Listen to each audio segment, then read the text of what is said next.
for Content, édition 2025, toujours en direct du New Cap Event Center à Paris, dans le 15e arrondissement. Patrick, nous sommes là. Tout au long de cette première journée, le 3 juin 2025 et demain 4 juin, avec l'ensemble de nos invités. On a encore la chance d'avoir sur ce plateau deux invités qui représentent la société Cybercité, et on va en parler plus précisément parce que au-delà de Cybercité que vous allez nous présenter, il y a une autre entité qui vient de naître. Alors, Léa Petrali, bonjour. Bonjour, enchantée. Enchanté. Cette nouvelle entité, c'est Black Pepper by Cybercité. C'est exactement Black Alors, Pepper expliquez-nous by déjà. Cybercité. Expliquez-nous. Cybercité, c'est quoi ? Alors, c'est une agence de marketing digital qui est spécialisée dans le référencement SEO et le référencement SIA, donc payant. L'idée, c'est vraiment d'améliorer la visibilité des sites web de nos clients sur les moteurs de recherche, principalement Google, bien évidemment. Et Black Pepper, c'est aujourd'hui l'agence content marketing de Cybercité. L'idée, c'est de venir travailler précisément la stratégie éditoriale, le brand content de nos clients. Alors, Cybercité améliore la visibilité sur Google. Manon Chaussin, bonjour. Peut-être que vous pouvez nous en parler. Bonjour. Comment ça fonctionne ? Comment on améliore la visibilité d'un client, d'une marque sur Google ? Alors au sein de Cybercité, il y a plusieurs expertises. Donc il y a déjà le SEO, donc c'est le référencement naturel, le référencement organique. Donc il y a plusieurs sous-expertise, on va dire, dans le SEO. Il y a tout un champ linking, tout un aspect plus technique et une partie aussi éditoriale. Il y a également d'autres expertises qui contribuent finalement à la visibilité d'une marque sur le web. Ça va être également le média, tout ce qui va être analytics, la data et évidemment le content marketing qu'on représente aujourd'hui avec Black Pepper. Alors ça, c'est cette marque Black Pepper by Cybercité. Elle a été créée il y a combien de temps ? Une semaine. Une semaine. Donc c'est un tout petit bébé en fait. C'est ça, c'est la petite sœur de Cybercité. Alors la petite sœur fait déjà ses nuits ou il faut la vraiment... La petite sœur fait déjà ses nuits parce qu'en réalité, Cybercité accompagne tous les clients sur la stratégie content marketing depuis 26 ans. Et l'idée avec Black Pepper, c'est d'aller encore plus loin. Donc en soi, notre expertise, elle est pas si récente. Donc on fait nos nuits très bien. Alors vraiment, Black Pepper, c'est vraiment déjà un bébé qui est adulte et responsable. Effectivement, avec des belles références clients, des clients qui nous accompagnent depuis plusieurs années maintenant. Donc on a déjà des références, on a déjà des beaux exemples de contenu, de stratégies performantes. L'idée aujourd'hui, c'est de mettre en avant un contenu beaucoup plus incarné par les marques, d'aider nos clients à raconter l'histoire de leur marque et en fait provoquer la préférence de marque, c'est-à-dire maintenant c'est bien, vous êtes visible, mais comment vos audiences adhèrent et engagent finalement avec votre marque. Vous les accompagnez dans le storytelling ou vous fabriquez vous-même les storytelling ? Alors on les accompagne dans le storytelling, on les accompagne aussi dans la création et définition de leur persona, du customer journey. En fait pour nous la base c'est vraiment de partir à qui on s'adresse finalement, parce que si on ne sait pas à qui on s'adresse, on peut faire des stratégies mais la pertinence, l'efficacité elle sera pas forcément au rendez-vous. Donc nous on est vraiment dès le départ persona, customer journey, storytelling, charte éditoriale, et puis après on va développer du coup toute la stratégie et on va même jusqu'à la production des contenus, que ce soit des contenus textuels, infographies, vidéos, podcasts, voilà on essaie vraiment d'innover au maximum. Vous fabriquez tous les contenus à deux ? Alors non, pas à deux.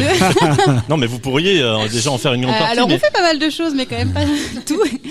Non, alors déjà il faut savoir qu'il y a une équipe derrière. Black Pepper, c'est pas juste nous deux. On a aussi on a 6 content spicers comme on les appelle du coup, qui travaillent aussi au quotidien sur les stratégies content marketing de nos clients. Voilà. Et puis après on travaille également avec des partenaires pour certains formats de contenu. Quelles sont les marques qui ont fait appel à vous et Ouais. Quelle forme s'est illustré votre travail dernièrement, par exemple ? Alors déjà sur vos clients, dans votre portefeuille client, vous avez des secteurs que vous privilégiez, des clients vous parliez de clients importants. Ouais, alors en fait on travaille avec toutes les typologies de clients, que ce soit déjà des grands groupes ou des PME, et ensuite sur tous les secteurs d'activité. On a même des secteurs de niche comme l'œnologie, etc. On peut vraiment, pour ça on n'est pas un club fermé, tout le monde est le bienvenu chez nous, et c'est super intéressant justement de travailler la stratégie de contenu sur tous les marchés possibles. Et ensuite en belle référence on a Culligan qui nous fait confiance depuis longtemps maintenant, Sanitol, Renault Trucks, Hyundai, on en a beaucoup. Ah oui, vous êtes vraiment multi-secteur, multi-marque. Effectivement, ouais. Donc, si j'ai bien compris, sur ce salon, vous allez rencontrer vos clients, vous allez rencontrer d'éventuels prospects, j'imagine. Vous participez peut-être à une conférence.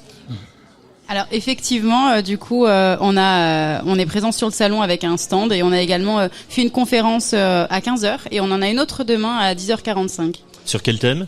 Alors celle de demain, ça sera les personas, une étape pas si bullshit de votre stratégie de contenu. D'accord. Est-ce que Black Paper et l'intelligence artificielle, c'est une histoire d'amour ou... C'est une histoire d'amour. Oui, on peut dire ça. Je t'aime moi non plus, mais... Pourquoi je t'aime moi non plus ? Parce que là, Voilà. l'IA, on est en plein dedans. On utilise énormément l'IA, notamment, contrairement à peut-être plusieurs marques, énormément en amont de la stratégie. C'est-à-dire qu'évidemment, on va l'utiliser en phase de production de contenu, mais elle nous sert aussi à être 2 fois plus créatifs en phase d'idéation et en phase de stratégie. On a développé, grâce au magnifique pôle R&D de Cybercité, énormément d'outils boostés à l'IA qui nous permet d'être 2 fois plus précis, 2 fois plus pertinents sur nos stratégies. Par contre, peut-être l'IA... d'être 2 fois plus rapide, ce qui vous permet ensuite de garder du temps pour être plus dans la créa. Aussi, effectivement, il y a cette notion de Et productivité. On va pas s'en cacher. toutes les tâches fastidieuses, vous les laissez à l'IA et vous vous occupez après de la créa et des clients. En fait, chez nous, il y a la notion de productivité, la notion de créativité. L'idée, c'est de finalement utiliser l'IA pour venir combler les deux. Et après, pourquoi c'est une histoire je t'aime moi non plus ? Parce que forcément, un contenu full IA sans retouche humaine, sans en tout cas... j'ai envie de dire intention humaine derrière, c'est un contenu qui est assez médiocre, ou en tout cas qui parle moins. Oui, il faut donner du sens, il faut personnaliser, il faut qu'il y ait de l'empathie. Alors aujourd'hui, on n'y est pas encore. Est-ce que vous appréhendez demain là-dessus par rapport à l'évolution de l'IA qui va très vite quand même ? Alors non, on l'appréhende pas. Au contraire, on pense que voilà, ça va aussi. De toute façon, c'est le futur, donc en fait, il faut faire avec. Donc plutôt que d'en avoir peur, il faut composer avec. Il faut se former, voir comment on peut les intégrer dans notre quotidien. Donc non, ça nous fait pas peur. Et puis au contraire, comme l'a dit Léa, voilà, nous on l'a déjà, on va dire, intégré dans notre quotidien. Et on voit aussi que voilà, pour gagner en efficacité, en créativité, pour challenger certaines choses, l'IA est très efficace. Donc je pense qu'il faut pas en avoir peur. Grâce à l'IA, il y a des choses que vous n'auriez pas pu faire, par exemple, il y a encore 5-6 ans, au niveau créativité, au niveau impactant. Sur une entreprise qui avait une société qui a une semaine, elles savent pas trop si il y a 5-6 ans. On a vous avez ce recul. On a le recul nécessaire parce que, comme on l'a dit, ça fait 26 ans qu'on accompagne nos clients sur le content. Des choses qu'on n'aurait pas pu faire, peut-être pas, mais on aurait mis plus de temps. Et en fait, l'IA, nous, on l'aborde vraiment... aujourd'hui, Cybercité, c'est 140 personnes. C'est comme si on en avait 280 aujourd'hui avec l'IA. Parce que chacun a son petit assistant créatif avec lui. Donc forcément, la force de frappe, elle est 2 fois plus importante. Et on va beaucoup plus loin. Et plus rapidement. Ça veut pas dire pour autant que sans l'IA, il y aurait 280 personnes qui travailleraient pour Cybercité. Non. Mais en revanche, grâce à l'IA, vous réussissez à 140 à faire le boulot de plus en tout cas, d'avoir l'invention, la créativité, la rapidité, plus loin, la rapidité, effectivement, de plus de personnes. Enfin, la fantaisie. La fantaisie, effectivement, il y a cette notion de créativité ultra forte. Il n'y a pas de limite, en fait. Il n'y a pas de limite. C'est très bien dit. Léa Petrali, Manon Chaussin, merci d'être venu sur ce plateau. Je rappelle que vous représentez la société Black Paper by Cybercité. J'ai bien dit, c'est ça, hein, Black Paper by Cybercité. Si en un mot vous deviez qualifier, alors pour le coup c'est votre première exposition sur ce salon, si en un mot vous deviez qualifier ce salon, cette édition du All for Content 2025, vous diriez quoi ? Curiosité. Non, allez. En cœur. En cœur. Merci beaucoup. Merci beaucoup à vous. Merci beaucoup. Au revoir.